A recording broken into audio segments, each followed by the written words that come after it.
एटा की शाग नानी लेउटिया बहुत सुंदर सुंदर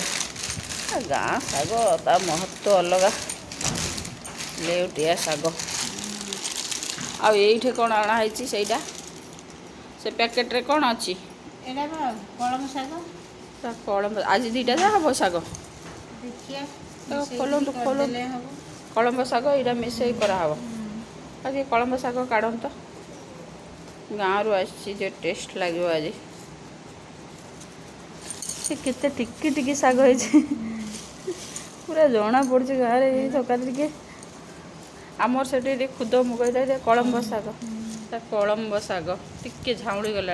आईटा कौन ठूरी आंब